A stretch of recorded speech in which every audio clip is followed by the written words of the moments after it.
the fight, yeah, bring on all the lightning. Cause I'm looking for a hero. Look inside the mirror, I found one.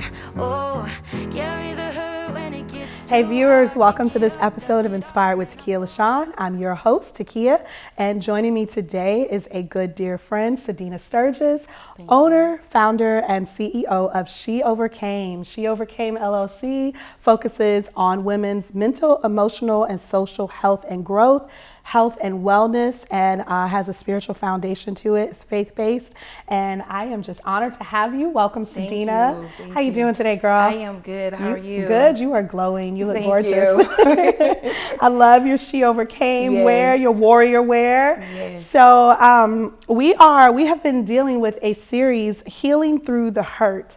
And we are talking about how we as overcomers, as survivors who not only chose to survive, but we have the audacity, the bold audacity to thrive and just to do so many things, to just deal with the healing and to face the pain of our past and turn that into a purpose. And so we have been talking about the topic of abuse, sexual abuse, as it pertains to abuse. Abuse can be a plethora of things: physical abuse, social abuse, emotional abuse, mental abuse.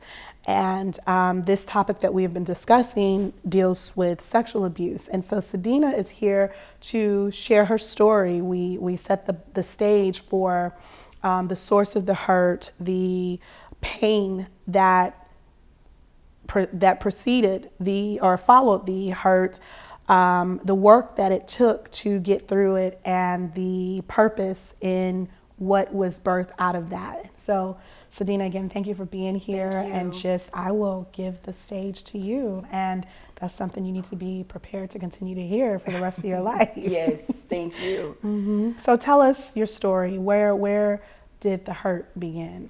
The hurt for me began at 12 years old. I was raised by a single parent, my mother, who dedicated everything to me and my sisters. But one day she was late to work, and I stayed at my grandmother's, and I remembered my stepfather was like, I'm going to be late. And so I was at my grandmother's house, and I said, well, I'll just walk to school. And it was not that far. So she watched me all the way to the corner. And when I turned the corner, I noticed some boys, like in my pathway to get there. And so something said, cross the street. I did just that. Mm-hmm. At 12 years old, I knew like God had a call on my life because I was raised in church. Yeah. And so I crossed the street, and I remember hearing them behind me. And so as I was approaching the school, there's this little alley by the school. And even though my legs was moving faster, my mind was slowing up, and I knew something was about to happen. And so I was forced in the alley. And at that moment, my life changed. I was raped, gang raped. They took turns, and they left me there. And when they left me there, I got up with torn clothes and went on to school like nothing happened. And when I got there, I remember the students laughing and giggling, but inside I was like destroyed. And I remember our teacher was like, hey, Sudena, are you okay? And I was like, no, I'm not okay. So that day, my life completely changed. I remember going to the hospital, getting checked. And I remember my mom said these words: we're not going to talk about this. You can go to school and continue to make those good grades. There is purpose in this. At that moment, I did not realize the purpose. Like, I can't talk about this. Right. Because who was going to believe me? Because they said no one would believe me. And if I even told who it was, they would come back and hunt me. And so, again, she knew if I talked about it, nobody would believe me anyway. And so from that moment, again, life changed for me. And so from 13 years old to 15 years old, my mother's father, which is my grandfather, molested me. And still to this day, I deal with it by not going to Dairy Queen, not eating crystals, and to the fact that if somebody blessed me with a burgundy vehicle, I wouldn't take it. And these are triggers. Because of the reminders. And so at that, like, again, I was raised in church. My grandfather was the head deacon of the church. He was the deacon that everybody knew, this wonderful father, this wonderful man of God. And I questioned God at that moment, like, how could I go to church and even be a youth minister and preach your word that they say is so keen and so important, but yet and still the same man that goes to church, to deacon, do all these things, could turn around and do it to me. Right. And to know that our aunt was in another room and never stopped it. And so I built so much anger, impulsiveness, rebellion up from 12 all the way up to 15. I felt like that was a part of my life then. And so when I got to 10th grade, it was so ironic. I began to be stalked by my first abuser, which was one of the boys that raped me. So I was forced out of the city that I was raised in. And I ended up moving to Augusta with a family member that I was alone. Like, they were there physically, but in reality, I was alone. And so I started this new school and I began to make friends. Everything started to come together. But I still maintained these good grades that my family said, if you make these good grades, you'll know the purpose. And so I did that. But here comes my senior year of high school, and 2 months before my graduation, I was gang raped again. And out of that rape, I ended up having a son who I did not love, who I did not want. But again, my mother looked at me and said, if you don't have this child, you won't have a family. So I was forced to have a child out of a rape that I didn't even want this. And so now I have to look at this child and raise him knowing that his father was the monster that caused me to drop out of school. And all I did was have dreams. I had hopes, I had dreams. And because of that hurt, because of that pain, everything took a different direction. Yeah. And so I was forced to live in an unrealistic world, which caused me to turn to the streets, to cause me to be in bad relationships, caused me to be an exotic dancer, an escort, all these things. But I knew that was purpose. Yeah. If nothing else stuck with me, I knew that was purpose. And I did things, I didn't drink alcohol, I didn't do drugs. I just turned to things that just wasn't me. I was always that girl that stood out. And I would even talk about God in the middle of doing the wrong things because I knew there's purpose in this. And so I remember taking over 100 pills, trying to commit suicide because everything at that point built up. And I remember while I was doing it, I was like, God, you never loved me. And I literally heard him say, I love you. And I said, if you love me, why would this happen? And so at that moment, I continued to do what I was doing. I'm like, I hear his voice all the time, but hey, listen, I'm that girl that my body was what people searched for. My body was the thing that triggered so many different emotions. And so I didn't care at that point. And so when I was in the hospital, I remember the nurse saying, you are different. You are different. And I was like, you don't know me. And so I got out of the hospital and I went to take the GED. At this time, I am a mother of a child that's in my face that I do not love at all. And at this point, you're how old? I am 20 at this point. And so everything just kept building up. Again, I was a church girl. Like, that's what I knew. Yeah. But because of that pain at such a young age, I was scared to wear long, short dresses. Yeah, I would go and dance, but immediately I was ready to cover my body. Because I did not want somebody to think that I was so free to give myself away. That you were putting across that message. So something that God created, your uniqueness was being used to hinder who you really were. It was something, a form of self-loathing. Exactly. And so I was self-destructing myself. I looked in the mirror and I didn't like nothing I saw. Right. And so I did take the GED, and I remember getting the phone call and it said, we're looking for Sudena Sturgis. At that moment, I was Sudena Nelson, and they were like, we need you to come to the school. Why am I going to the school? And I get there and they said, you perfect the GED test. And I was like, what? They was like, what was the reason you dropped out of school? And I was like, I was raped my senior year. And they was like, but you just scored a perfect on this test. And because of that, we're offering you a scholarship. Wow. And so I looked at my mom and my son that day like, what? Like, the lady said, this never happened. And that day I left, I went home and I sat there looking at my son that I did not love. And I said, I have to change this. And if I make a change now, I can be that product of what I don't want my kids to go through. And so not even knowing at that time I was pregnant, because again, like, I was fast. I was like out there. And so I ended up finding out I was having a daughter, and I prayed the entire pregnancy. Like, I cannot allow my daughter to experience what I've been through. Yeah. And so at that moment, my son was 8 years old. I ended up going to Bethune-Cookman College, graduating with 2 kids. One on my shoulder and the one like in my hand. Like, it was the proudest moment of my life. Yeah. And at that moment, I knew that I had to make a difference. Yeah. You have said so much, and to know you, for me to even just to know you and not even know all the intricacies of your story, but just to hear it, you know, when you speak, there is so much power and so much purpose. And I hear you say that your mom consistently said, there's purpose from this, there's purpose from this. Do you credit that to your faith? I know a part of you does credit that to your faith, but being so young, did you recognize that? I recognized it. Okay. I always knew that there was a calling on my life, but I was shadowed.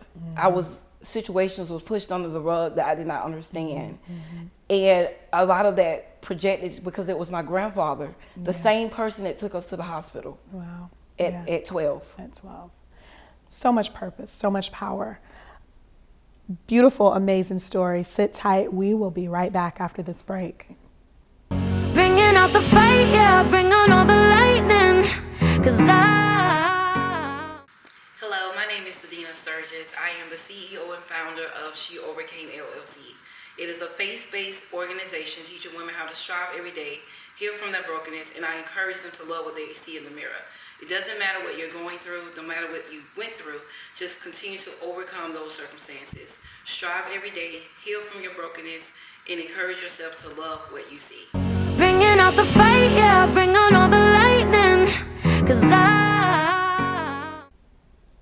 Welcome back. We are on sitting here with Sudena Sturgis, founder and CEO of She Overcame. And Sudena is sharing just a phenomenal, you know, sometimes I feel like story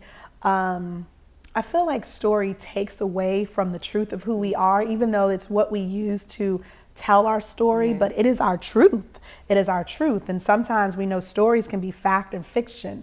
And this is very much real life that we are talking about. So Sudena has shared with us, you've shared with us your amazing truth and powerful it is. I mean, during the break, I was saying, when you open your mouth to speak, I feel the anointing, I feel power coming out of that. And there's just so much that God wants to do.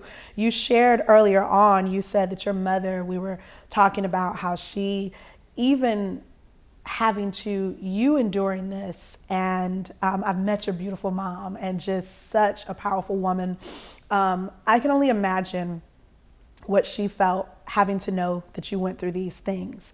And while some people may hear, you know, well, your mom told you just, we won't talk about it, and there's purpose in this, you understood it. Maybe at the point in time and place you didn't, but you have done a beautiful job of cultivating healing and not allowing the enemy to disintegrate or dissect your family.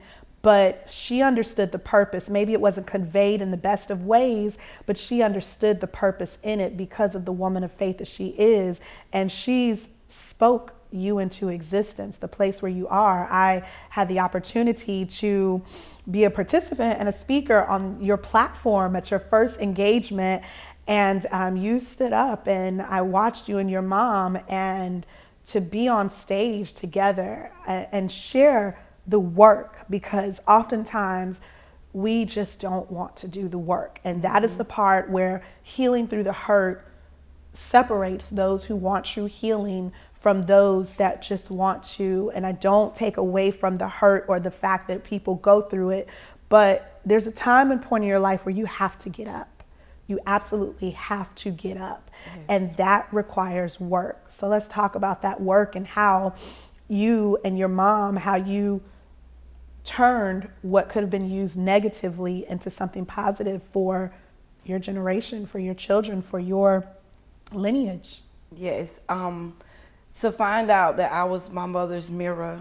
My mom was also molested and raped and never dealt with it. My grandmother was my best friend. So when she passed away, I realized that I had to be the strength for my mom and my sisters, because she was the one that held everything down. And so at that point, I remember having a conversation with her right before she passed. She said, you have to build that relationship with your mother, because I'm leaving here at 5 a.m. in the morning. Wow. And so the next day, I heard the phone ring at 5 o'clock in the morning. She was gone. And I had to make a vital decision. Am I going to be the weak one? Or am I going to walk in this pathway that she's paid for me to be that bigger person? Because she used to tell me all the time, you are not responsible for other people's actions. They have a problem. And because I was able to go to school and maintain and create a atmosphere for my own kids that I love on them, and because I prayed every day that they never experienced hurt the way that I felt it, or my sisters never felt it, my cousins or other people that I've come in contact with, they've never felt that type of pain because I prayed it. Yeah. It moves me. It gives me the strength of what my reason is. Yeah. And so when I tell my story now, I'm like, it's not for me. It's for those people that has either experienced it, has thought about it, even the monsters that may think about it. I can smell you a mile away. I know what you are capable of. But I'm that person that can speak up and say, no, you can't do that. Yeah. And so because of that, God blessed me to birth out She Overcame. Yeah. And I remember 2019 laying in the bed, just crying out to him, and I heard him say, she overcame. And I'm like, what do you mean, God? And he was like, you overcame. And at that moment, I had overcame rape, molestation, a child from rape, having leukemia 2 times, losing all of my top teeth, and confidence, rejection. He was just calling those things out. And at that moment, I said, God, yes. Yeah. And so when I said yes, he said, you're going to teach women to strive every day, heal from their brokenness, and get up, Sudena, because I want you to look in the mirror, and now you're going to encourage them to love what they see in the mirror. And that's how She Overcame came about. And when I birthed it out, I had no idea the women that was hurting.